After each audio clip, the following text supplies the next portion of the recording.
How do you feel about the slogans "All Lives Matter" and "Blue Lives Matter"? Well, let me respond to it like this. When we have Breast Cancer Month, we don't say, you didn't say anything about Alzheimer's. Uh, when a house is on fire, you don't complain to the fireman because he didn't stop at every house. You go to the house that's on fire, and right now, black and brown houses are on fire. And the statement "Black Lives Matter" does not mean that white lives do not matter.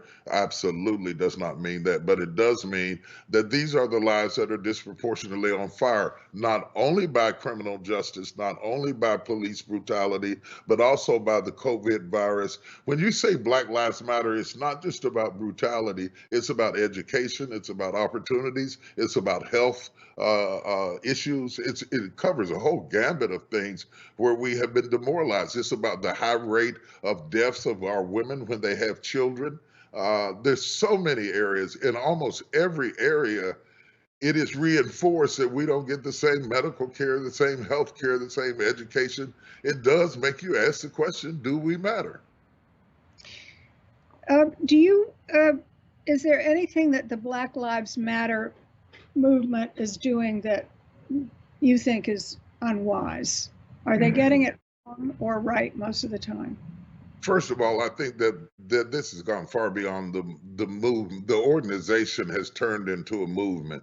The organization is one thing, the movement is something completely different.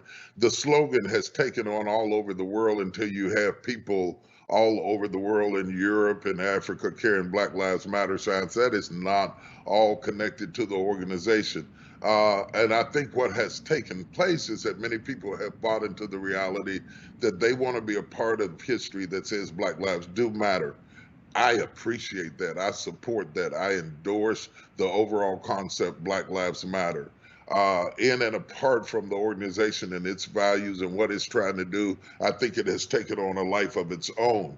However, I don't think that we can win this battle just by protests. At some point, protests have to convert to the change of policies. And I think we're at that point right now. And we have to move away and disavow all violence.